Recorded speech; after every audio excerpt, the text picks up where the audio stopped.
After thinking to himself that he'll use the conference to prove something, we see him studying and preparing for the conference. The scene then shifts to the Great Hall of Myeongsung Hospital, and it's now March 19th, the day of the conference. We see the protagonist setting up for the conference while he thought, let's not be too nervous, I just need to prove it. We also get to know that it's a conference with patient Park Boo-jin. As the protagonist finishes setting up, someone comes in, we see that it's patient Park Boo-jin and his wife. The protagonist thought to himself that they are a great couple. The protagonist then says to them, please help me as usual today too. Patient Park Boo-jin then replied saying, yes, please help us as well. Throughout the whole conversation, the wife remained silent. The protagonist realizes this, and then remembered something. A week ago, we see the protagonist and the woman sitting at a table. The protagonist thanks the woman for sparing some of her time to talk to him. The woman replied, saying it's not a problem and she should have treated him to a meal. She added that it's just now that she have the time. The protagonist then says to her that it must have been hard for her as well. The protagonist then asks the woman for a favor. He asked if the woman can call her daughter to the conference hall. The woman replied, and says as he's heard before, the relationship between her husband and their daughter isn't good. The protagonist replied, saying it's for patient Park Boo-jin's treatment. He added that he know it's too much of a favor, but he needs her to make the daughter come. The woman then says she'll ask her, but it's not a guarantee that she'll come. The protagonist thanks the woman and says that way, patient Park Boo-jin will be happy to receive treatment again, and the daughter will be able to change her mind. He then thought to himself that if the daughter comes, it will be the best scenario for a plan. We then return back to the present. The protagonist says to patient Park Boo-jin and his wife that today will go well and they should go. Patient Park Boo-jin agreed with him. We then see people talking and gathering for the conference. We also get to see that the chiefs and directors of the hospital has arrived. The director looked at his watch and asked if they should start the conference. The protagonist thought to himself that he should keep in mind that Miracle is always around when needed. He then takes the mic, introduces himself, and announced the start of the March conference. He then tells everybody to look at the basic information first. He explains that the patient Park Boo-jin was originally a forklift driver, so he naturally thought that the patient's goal in seeking treatment was to be able to drive a forklift again, but the patient's actual goal was to walk again rather than drive. He then says that he'll talk about his hypothesis and treatment plan. Someone then raises their hand and says that the protagonist didn't explain why the patient's goal was to walk again instead of driving. The protagonist replied saying he'll explain that later. He then says that he'll show everyone his treatment plan to put his hypothesis to the test. We see two hospital staffs bringing patient Park Boo-jin as he continued to explain that the chronic conditions the patient Park Boo-jin suffers from are rigidity and convulsions. The patient often complains of pain because of this. So he asks the patient 20 minutes before he comes down to put on an ice pack before the treatment starts. And thanks to that, he was able to treat the patient Park Boo-jin without worrying about the rigidity. This treatment plan has also been proven by Bacurse Dominic's thesis that cold therapy is beneficial for stiffness. Because they have many things to do today as well due to the time constraints, he will start with the treatment right away. As he kneels beside patient Park Boo-jin, he adds that patient Park Boo-jin's biggest problem is now the shortening of the hamstring and calf muscles. Take into consideration that this is a stabilizer muscle and proceed with the treatment under the influence of gravity. The protagonist then asks patient Park Boo-jin if he would like to stand up. As patient Park Boo-jin gets up and tries to stand, we see that his foot sole is not touching the ground. The protagonist then says that the heel is lifted off the ground due to a shortened calf muscle. He then tells patient Park Boo-jin to try and take steps. As patient Park Boo-jin is struggling to take the steps, the protagonist thought to himself that patient Park Boo-jin must be very nervous because he's not usually like that. The protagonist then says, just standing still alone puts the calf muscles under gravity. Walking alone has brought the distance between the heel and the ground much closer. However, this alone is insufficient. Therefore, I'll shift patient Park Boo-jin's weight forward. The protagonist then asks patient Park Boo-jin if he can lean forward. As he does, the protagonist says, with my hands I will assist the patient in extending their knees a bit more. We then see the protagonist activates the system. System notification windows pop up saying, Magic Eye has been activated. Magic Hand has been activated. The protagonist then thinks to himself, we're almost there. It's worth upgrading the Magic Hand to level 3. We see that patient Park Boo-jin struggles a little bit, but then his foot fully touches the ground. This surprises everybody, and some even shouts in disbelief that his foot has touched the ground. The director then says that it's impressive to show a result in such a short time, while the chiefs reluctantly agrees. The protagonist then asks patient Park Boo-jin to try and walk again. We then see that this time he walks perfectly fine. One of the chiefs then thought to himself that, how can it be? The protagonist only touched patient Park Boo-jin once, but his walking behavior changed. The protagonist then notices that the woman brought the daughter to the conference. He then thinks to himself, thank God they're here. We also get to know that a few hours ago the protagonist called the daughter, introduced himself, and told her that the reason he called her is because he wants her to watch, as her father tries to walk for her sake. As the woman and the daughter walks down the hall stairs, the protagonist continue to say that all the stars of the day has arrived, and he'll go over the part he mentioned earlier. Patient Park Boo-jin is a former forklift driver. For the past 30 years, he has sat behind the steering wheel every day to operate the forklift for his family. And so patient Park Boo-jin's daughter is about to get married, which motivates him to walk again, so that patient Park Boo-jin can hold his daughter's hand to accompany her down the wedding aisle. That's why patient Park Boo-jin was treated with the goal of walking instead of driving again. As the protagonist explains this, we see that the daughter has gotten teary. The protagonist then says, this aisle has become a virgin road, and all the people present here have become witnesses. Please watch over patient Park Boo-jin, who has been working hard as a father. The chief then asks, what's with the atmosphere? As the daughter steps to her father, he calls her name. The daughter then takes the father's hand, and they walk together. As they walk, they remember some of the times they spent together. The father then thanks the daughter for holding his hand again. After hearing this, the daughter apologizes and starts crying. They then leave the conference hall while everybody clapped for them.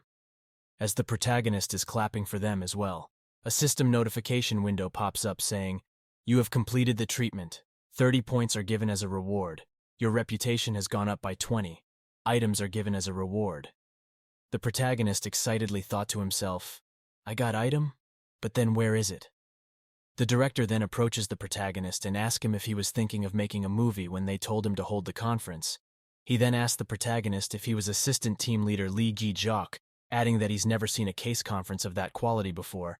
He then asked the chiefs what they think. One of the chiefs then cursed at Kang Dong-ho, the man who told the protagonist about the hospital, in his mind, and thought to himself that if Kang Dong-ho didn't make a useless suggestion, then the protagonist wouldn't be getting more recognition. The chief then begrudgingly shook the protagonist's hand and told him that his treatment plan is amazing, and it felt like watching a Korean drama. The protagonist reluctantly thanked the chief. The director then said that because the protagonist handled the case conference better than he expected, he would like to give him a gift, and if you don't mind, he should come to his office for a while. The protagonist then thought to himself that this must be the quest reward. We then see the protagonist knocking on the director's door and he tells him to come in. The director then tells him to feel free to take a seat. As the protagonist sits down, the director takes out a box and said it came as a gift, but it's something he doesn't need. He then sets it on the table for the protagonist and tells him he hopes he can use it well. The protagonist thanks the director for the gift and just stares at it, which confuses the director. The director then tells him to open it. As he opens it, he sees that it's a smart watch. He just stares at it, which causes the director to ask him if he doesn't like it. And if he doesn't, there are other gifts there that the director is willing to offer him. The protagonist replied, saying that it's not like that, and if it isn't too expensive. The director in return asked if it was expensive. He then continued to say that it was given to him as a gift, but he has no idea how to use it. Plus, he doesn't need it. So instead of keeping it stored away, it would be better to find someone who can make good use of it. He then tells the protagonist to not feel burdened. He should use it well and that will suffice. The protagonist then thanks the director. Then a system notification window pops up in front of him. As he gets up to thank the director again, the director says to him that he doesn't need to stand up and it's not that much of a gift. The protagonist then thinks to himself, is this the quest reward? I thought it would be something more impressive. The protagonist then said to the director that he'll leave and thanks the director a last time. The director replied saying he's worked hard. As he leaves the director's office, a system notification window pops up saying, you have received the quest reward smartwatch. Equipping this item increases your successful treatment rewards by 10%, rounded up decimal point with a minimum increase of 1+ point guaranteed. The protagonist then thinks to himself, like I thought, it's not an ordinary smartwatch. Then if I receive different gifts, does the reward item also change? A system notification window pops up with the answer to his question saying, depending on your selection, the reward item may change. However, the option given to the items will be the same. The protagonist then thought to himself that he understands, but it was a hellish 2 weeks he spent while looking completely worn out.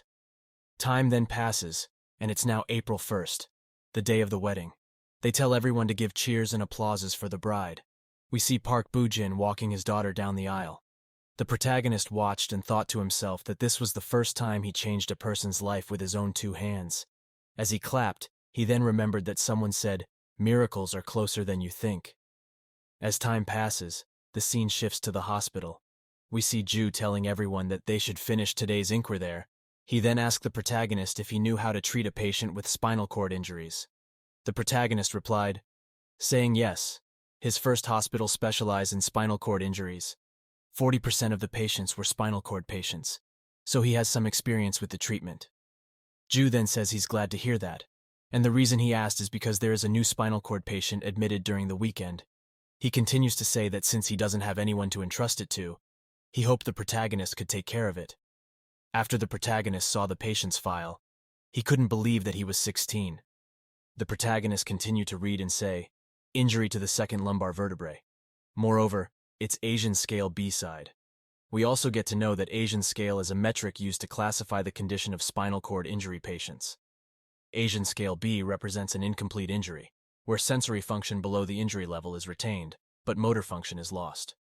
Ju then says to him that it will probably be hard for him. The protagonist replied, asking if he has to take the patient. Ju then replied, saying he's also thought a lot about it. But the protagonist did really good at the case conference. So that's why. The protagonist mumbles to himself that it's the case conference's fault. He then asked again if he has to take the patient while thinking to himself that if he did well at the case conference, then they should reward him, not punish him with work. The protagonist then says he gets it, and they should understand if a complaint arises later on. Ju then says if he sees that it's not going well, he'll immediately change it right away. The protagonist asks if he's serious, and he says yes. He added that for a patient like that, the chemistry with the therapist and the patient is really important. He then says to the protagonist that the treatment starts today at around 10:30, which surprises the protagonist. He then tells the protagonist good luck and leaves while the protagonist thinks to himself that there was no room for negotiation. As the protagonist thinks about the patient, a system notification window pops up saying, sick physical, sick mentally has been created. Objective: raise the patient's satisfaction level to above 80. -10, 100. The protagonist then thinks to himself, well, everything's fine, but what's with this -10? Is there a bug? I love quests, but not knowing the reward and -10, isn't this the same as he doesn't want to be treated? Someone then calls the protagonist. We see that it's a young woman pushing a boy in a wheelchair. She then says that patient Kim Sung-woo just came down. The protagonist replied saying hello, and that he'll be in charge of patient Kim Sung-woo while thinking to himself, was that just a needless worry?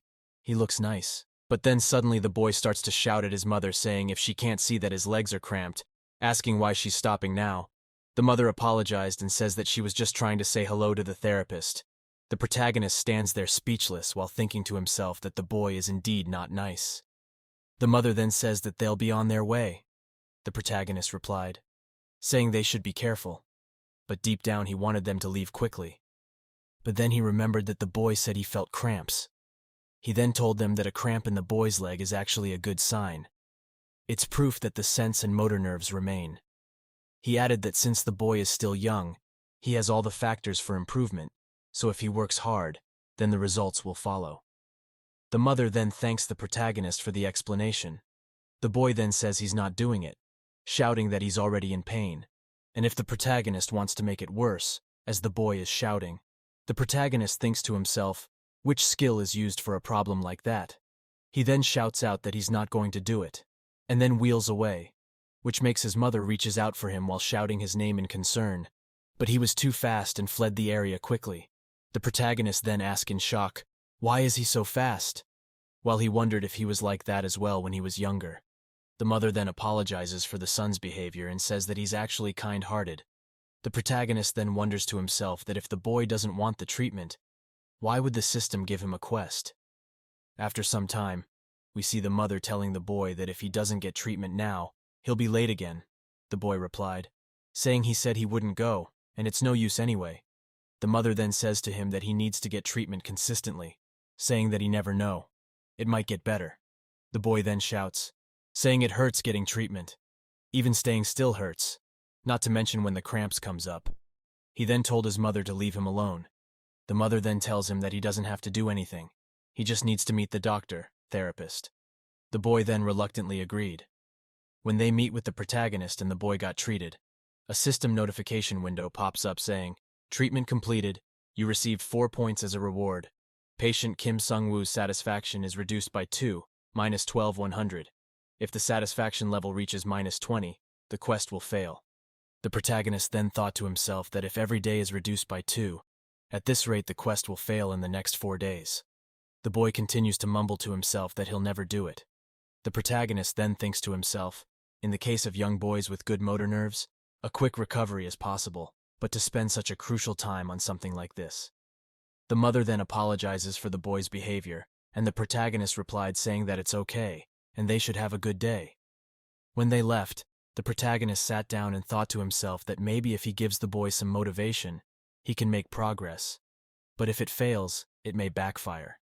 After checking his schedule, he thought to himself, the next patient seems to be hoping for moderate treatment due to insurance coverage issues. We then see him treating the patient. He asked the patient if she's feeling any pain, and the patient replied saying she doesn't feel any pain at all. After the treatment is over and the patient leaves, we see a system notification window pops up saying, "You have achieved a satisfactory treatment. You received 6 points as a reward." The protagonist then thought to himself that despite receiving the best treatment, some patients remain dissatisfied. On the other hand, some despite receiving a simple treatment are satisfied. He continues to wonder if this implies that different approaches are used for different patients. Suddenly a realization hits him. He then thought to himself that each patient requires individualized care, and he should start treating Kim Sung-woo with this mindset. As he's very happy that he got a clue to his problem, we see people staring at him and wondering if he's okay. The scene then shifts to the cafeteria. We see 3 of them at the table eating. Won-ho asked the protagonist how's the patient Kim Sung-woo, adding that he only had to look once and he knew it was a pain to deal with. The protagonist replied, saying he's already figured out a trick. Won-ho then continued to say that he's not good with kids, but there's always a need for a trick to deal with them. The other therapist then asked Won-ho if he was the one who transferred the high school girl to her last time. Won-ho tried making an excuse that it was for experience, but the other therapist shut him down saying that he should admit that he transferred it to her because it was a high school girl. Won-ho argued that he thinks about the patient, and as a high school girl, she would have been uncomfortable with a male doctor, therapist. The other therapist then says that if she gets a high school boy, then she can transfer him to Won-ho. Won-ho replied, saying that's not how it works, but before they could continue, they realized that the hospital's director has entered the cafeteria. Won-ho then asked, "Why is it more crowded than usual?" The other therapist, doctor, saying that there are rumors that the director's son is joining the hospital. Someone then calls out the protagonist's name. We see that it's the man who the protagonist's ex-girlfriend cheated with. The man then asks the protagonist why he's at the hospital. After the protagonist looks and realizes who it is, he replied, saying that's what he wanted to ask too. He then asked the man, why is he at the hospital? Everybody around them can feel the tension between the two of them. Won-ho then says that him and the other therapist, doctor, is done eating, and they'll be going first. The other therapist, doctor, told the protagonist to take his time, and they'll see him later. The man then says that it seems like him and the protagonist are fated, adding that he didn't think him and the protagonist would meet in the hospital. He then asked the protagonist if they could eat together. The protagonist replied, saying he's already done eating. He then gets up and told the man to enjoy his meal. The man then asked if he's avoiding him because of Ji-yoon, the protagonist's ex-girlfriend. He added while smirking that, who would have known that they had been dating for 10 years, asking the protagonist if he knew how surprised he was when he heard it. He then gave the protagonist an empty apology. The protagonist replied, asking what's the big deal about it, which surprises the man. The protagonist with an unbothered expression says that it's all in the past. He then told the man that he heard that he became a doctor. He then asked the man if he came to the hospital as a physical therapist doctor. The man replied to the protagonist saying it's as he can see. He then asked the protagonist if he knows the Korean university, repeating it 2 times. The protagonist then asked him why did he come to his father's hospital, asking if doesn't most graduates go to the Korean university hospital. This left the man speechless. The protagonist then says that it was nice meeting him and leaves. We then see the protagonist sitting down and relaxing. One of the therapist, doctor, then asked the protagonist if the man was the director's son while offering him some coffee. She then asked how him and the man know each other. The protagonist replied saying that the man is one of his high school classmates, and they were also in the same club. Won-ho then says that if they went to the same school and were in the same club, then they must be close and that's good. The protagonist replied, saying that he's not close with him personally while thinking to himself that it's more of a bad relationship. The other therapist, doctor, then says no wonder the atmosphere felt so tense. Won-ho replied saying that he didn't realize. The protagonist then wonders to himself if he should quit. Back at the cafeteria, we see the director asking the man why he isn't eating. The man replied, saying he suddenly feels full. The director then tells him to eat it, and don't leave any leftovers. The director then points out that he saw the man talking to the protagonist, saying they talk for quite a while. The man replied, saying he's a high school classmate of his. The director then tells him to do his best from now on, saying that the protagonist has good treatment skills. The man then asks the director if he remembers all the names of the therapists. The director replied, saying it's embarrassing but he can't remember everyone, although he remembers the name of assistant team leader Lee Gaijok, saying the last case conference became more interesting because of him. The man then says he's not sure how well the protagonist did in the case conference, but aren't physical therapists just people who only move when the doctors tell them to? The director then replied saying to the man that the hospital is for rehabilitation, which means that the role of physical therapists is more important than anyone else. He then added that the man should keep in mind that the hospital is different from the university hospital. This left everybody at the table speechless. The man then apologizes and said he was speaking without thinking and he'll keep it in mind from now on. The director then says that since everybody is finished eating, they should go. He then tells both of the other two to take a break. The man remains behind, saying he can't leave behind any leftovers. They then all leave him sitting by himself. He then thinks to himself that the protagonist is a cheeky bastard with a sharp tongue for asking why he didn't go to university hospital. He then slams his hand on the table while he thought to himself that the protagonist is annoying, thinking that a few words and the protagonist is finished, but that won't be enough for him. He wants the protagonist by his side so he can torment him thoroughly. A few days later, we see Soo-jung walking while mumbling about how tired she is. She then thinks to herself, I don't feel like going to work. Those seniors are scary. Is this how interns feel? Can I also endure it today? While she's lost in thought, someone calls out to her saying good morning. We see that it's the protagonist. She then returns a good morning to the protagonist. He then asks her if she's going work early. She replied saying that interns have to come to work 30 minutes earlier. The protagonist then tells her that even though he's not the last one to leave work, he still stays pretty late at the hospital. So if she has a hard time, she should let him know, and he'll help as much as he can. Soo-jung then thanks the protagonist. He then remembers that during the interview, Soo-jung said that if they both joined the hospital, she would pay him back. The protagonist then asks if she should buy him a meal. We see that Soo-jung starts fidgeting and doesn't know what to do. The protagonist then tells her that he was joking and he should be the one buying. He then said they should have dinner with Dong-sik and Jisuk on the weekend. Soo-jung then agrees while thinking to herself that she takes back what she said about not wanting to go to work. We see them continue walking and chatting together. As they arrive at the hospital, the protagonist notices something. We see that it's the mother of patient Sung-woo looking stressed. The protagonist then tells Soo-jung to go in first because he has to stop somewhere. Soo-jung then excuses herself and leaves.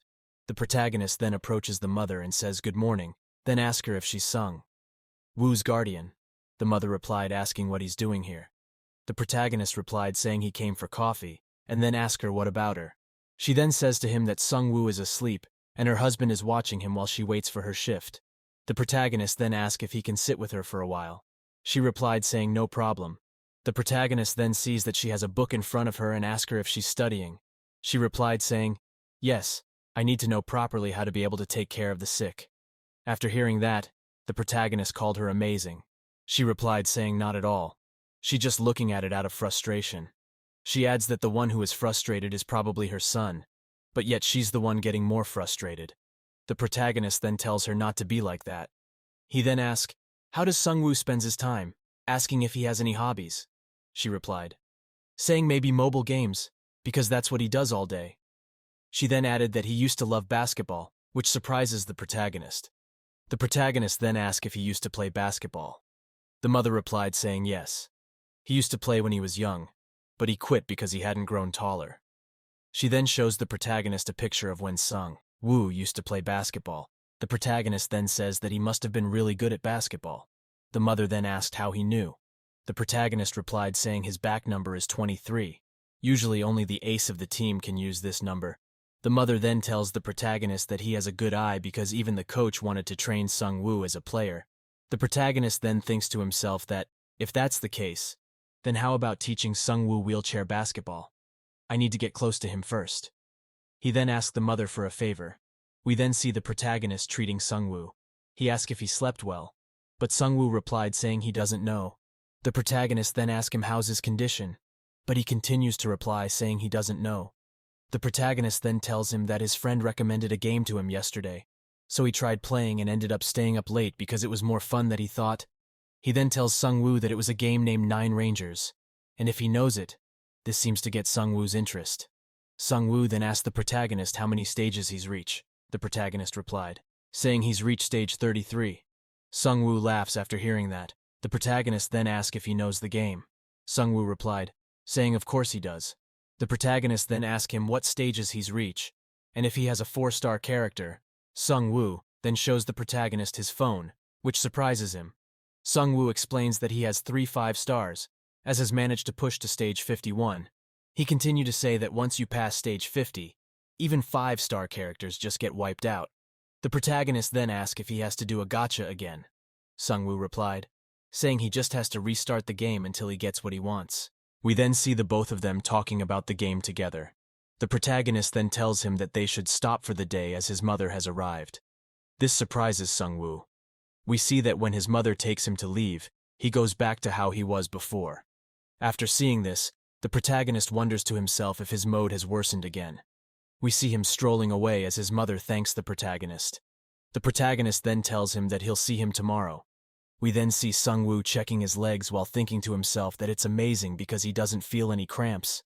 He then says to himself while laughing, his name is Lee Gi-jok? What kind of person names himself a miracle? The mother then asks if something good happened when he was being treated today because he was laughing by himself just now. He then asks what she means, wondering to himself when did he laugh. The mother then thought to herself that ever since he got hurt, he never smiled again. Even though the protagonist asked her to find out the name of the game, she wasn't expecting this kind of reaction. We then get a flashback to when the protagonist asked for the favor. He asked her to find out the name of the game Sung-woo played. After she texted him the name of the game, he asked Jisik about the game, and he told him what he knew. A system notification window pops up saying, "You have received a satisfactory treatment. You receive 13 points as a reward. The current accumulated points are 121 points. Patient Kim Sung-woo's satisfaction has increased by 5, -7, 100. The protagonist laughs while saying that he can figure out anything as long as he tries.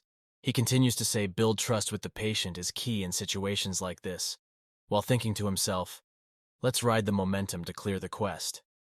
We then see the protagonist treating Sung-woo. The protagonist asks Sung-woo why he's so good at flipping, asking if he's been practicing. Sung-woo replied saying it's not a big deal. The protagonist then narrates that it's an amazing change. After only 1 week, the child who refused treatment is confidently performing daily activities. All of this was possible because Sung-woo was adhering to the therapist's instructions well.